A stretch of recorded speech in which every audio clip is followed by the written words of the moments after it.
Friends, Rajasekhara Reddy ముఖ్యమంత్రిగా ఉన్న కాలంలో అసెంబ్లీలో పలు సందర్భాల్లో చంద్రబాబు నాయుడిని ఒక ఎత్తి పొడుపుతో ప్రజల ముందు ఆవిష్కరించేవారు. చంద్రబాబు నాయుడు నైజమేంటో ప్రజలకు తెలిసిపోయేలా చేయగలిగిన వ్యక్తి రాజశేఖర రెడ్డి. నిజం చెబితే నీ తల 1000 వక్కలైపోతుందని ఒక మునిశాపం ఉన్నట్టుంది. అందువలనే అబద్ధాలతోనే జీవితం అంతా ప్రస్థానం సాగుతోంది అంటూ ఆయన్ని ఎగతాళి చేసిన సందర్భాలు, ప్రజల ముందు ఒక అబద్ధాల కోరిని ఆవిష్కరించిన సందర్భాలు అనేకం ఉన్నాయి.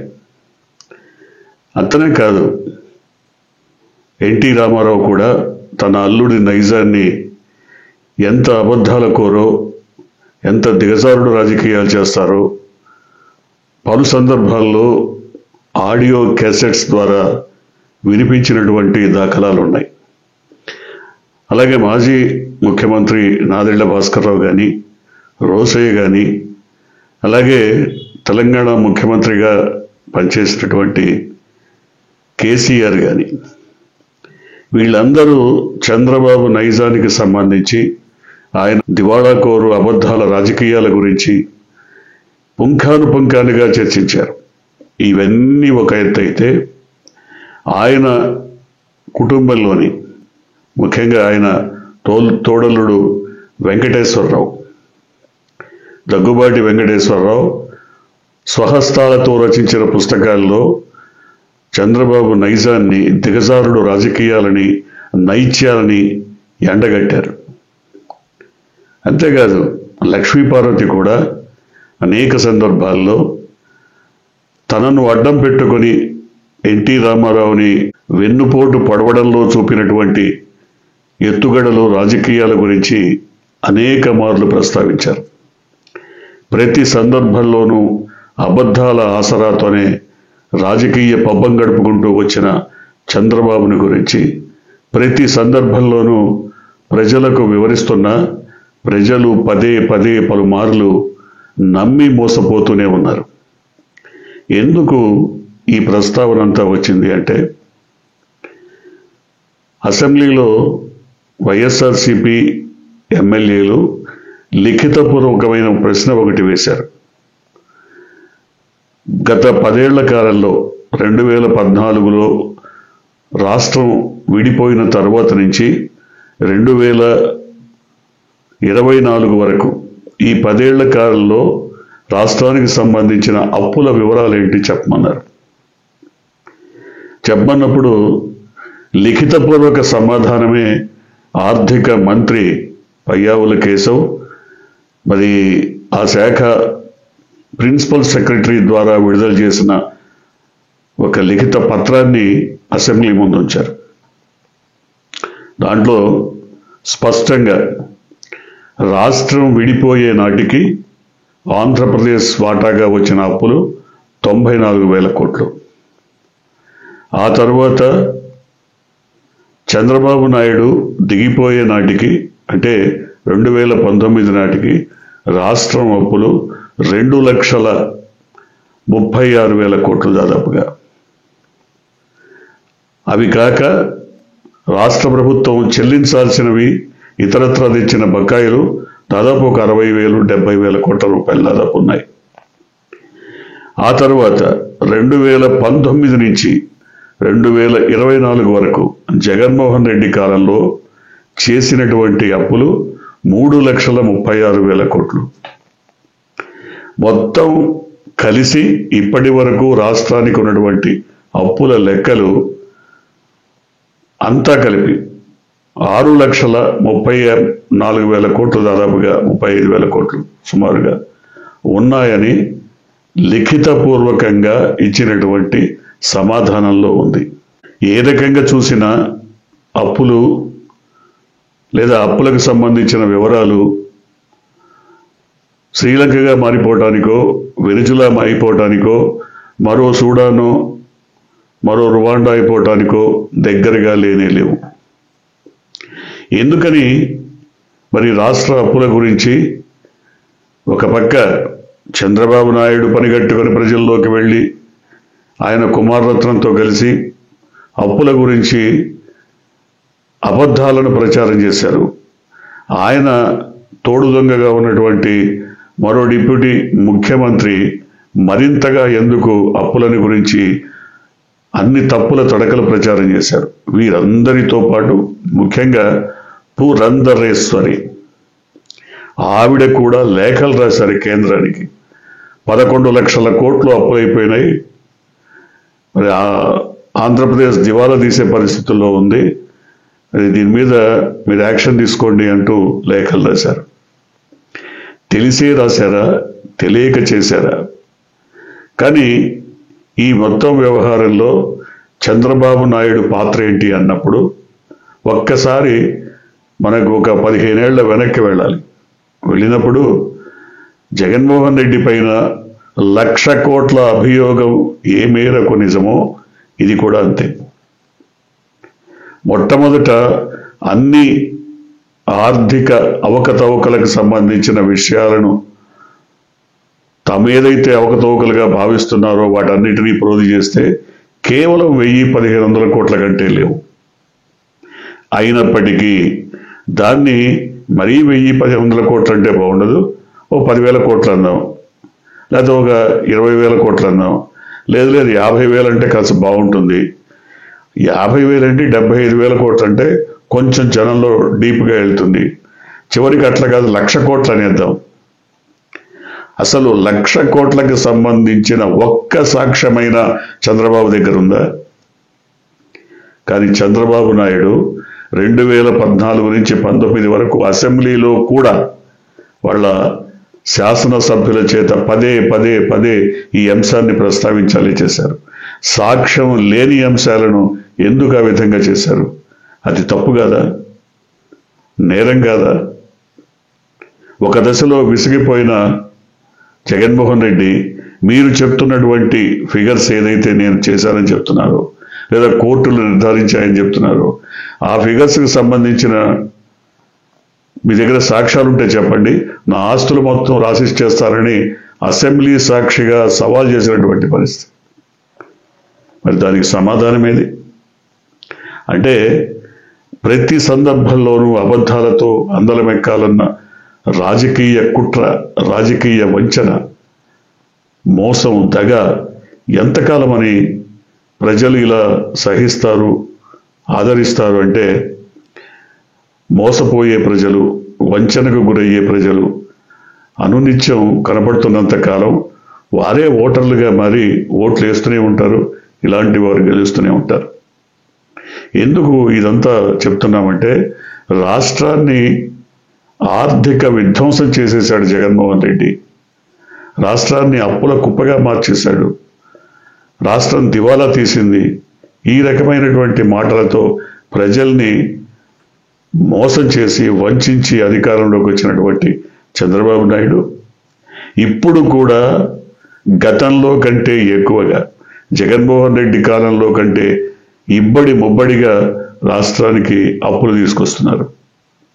కానీ 5 ఏళ్ల టెన్యూర్లో జగన్మోహన్ రెడ్డి అప్పులు తీసుకొచ్చిన 2,75,000 కోట్లు నేరుగా ప్రజల ఖాతాల్లోకి పంపిణీ చేశారు. 2,75,000 కోట్లు.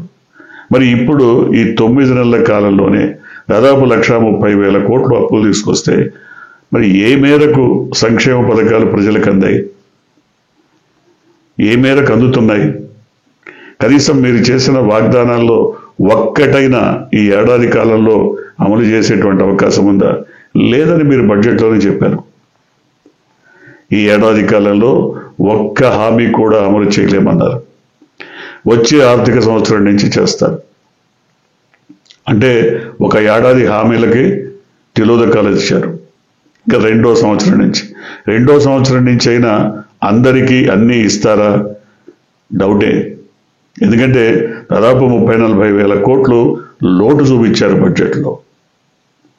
గతంలో మీరు ఏదైతే కేటాయింపులు చేశారో అవి కూడా మీరు ఖర్చు పెట్టలేకపోయారు.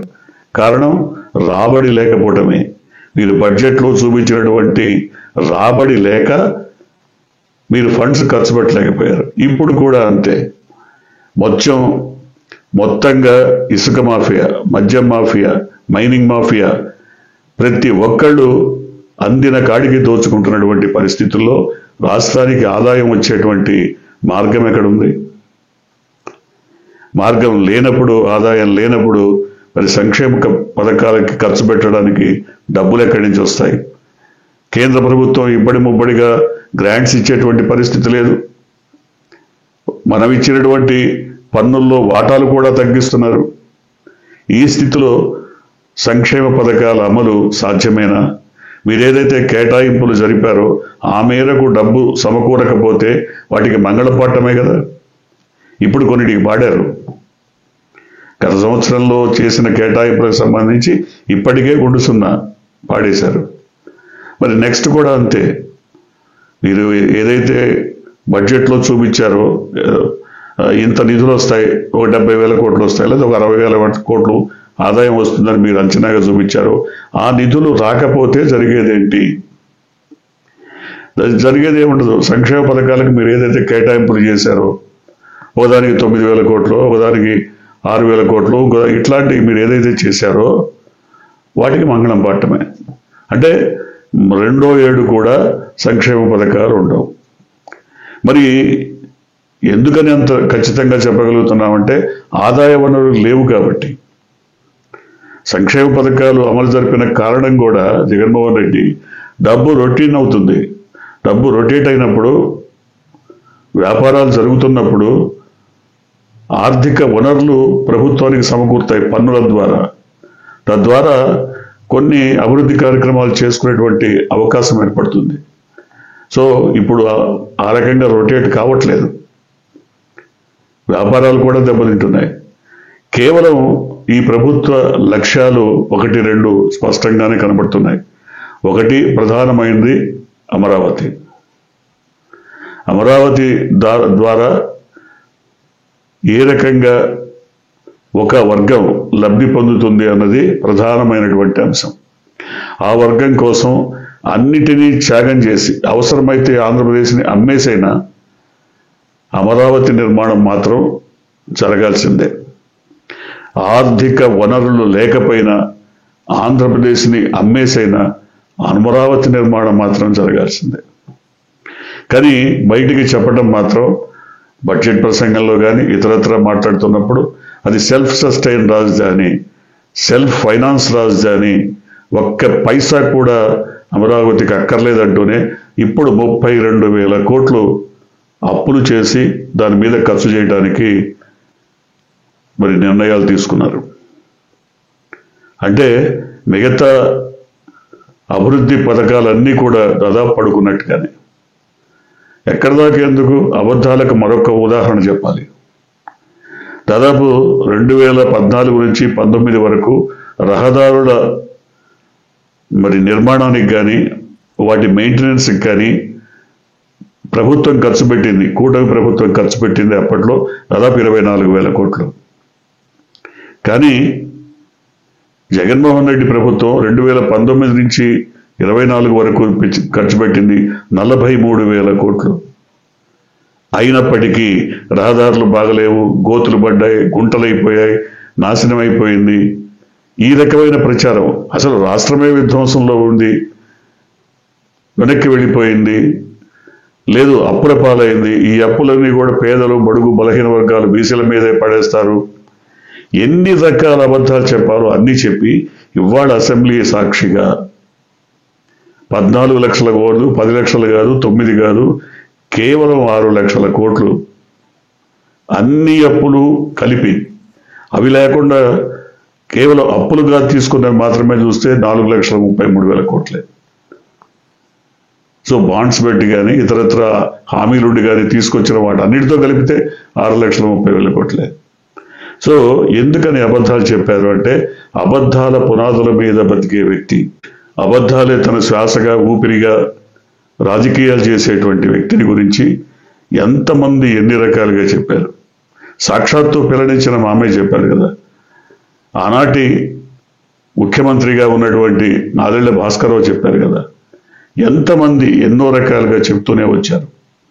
కానీ ప్రజలు మరి ఎందుకు మోసపోతున్నారన్నది వారికే తెలియాలి. ఇప్పటికైనా ప్రజలు మేలుకోకపోతే రాష్ట్రం ఇప్పుడు జరగబోతోంది విధ్వంసకర పాలన. ఇప్పుడు జరగబోతోంది రాష్ట్రంలో విధ్వంసం, ఆర్థిక విధ్వంసం. ఇప్పుడు జరగబోతోంది అప్పుల ఊబిలో కూరుకుపోయే రాష్ట్రానికి నాంది పడబోతోంది. కాబట్టి మరి ఇవన్నీ కూడా వైఎస్ఆర్సీపీ ఎందుకు ప్రజలకు చేయలేకపోయింది, ఎందుకు తెలియచెప్పలేకపోయింది అన్నప్పుడు వైసీపీలో అనేక రకాల బలహీనతలు, అనేక రకాల సమస్యలు, అంతర్గత వ్యవహారాల వల్ల వైసీపీ వీటన్నిటినీ ప్రజల ముందు ఆవిష్కరించడంలో, నిజాలు నిగ్గు తేల్చి చెప్పడంలో పూర్తిగా వైఫల్యం చెందింది. కాబట్టే ప్రజలు కూటమి మాటలకు బోల్తాపడి మోసపోయారు. మరొక్కసారి మోసపోకుండా ఉండాలన్నా, ప్రజల్ని ఎడ్యుకేట్ చేయాలన్నా వైసీపీ నాయకుడు సహా, అధినాయకుడు సహా వైసీపీ మొత్తం తరలి వచ్చి జనంలో నిజాలు నిగ్గు తేల్చాల్సినటువంటి అవసరం ఎంతైనా ఉంది. చూద్దాం ఏం జరగబోతుందో. మీరు కొత్తగా కనుక ఈ ఛానల్ ని చూస్తున్నట్టయితే, మీరు ఇప్పటి వరకు మన ఛానల్ ని సబ్స్క్రైబ్ చేసుకున్నట్టయితే వెంటనే ఛానల్ ని సబ్స్క్రైబ్ చేయండి. వెంటనే వీడియోని లైక్ చేసి షేర్ చేయండి. బెల్ ఐకాన్ని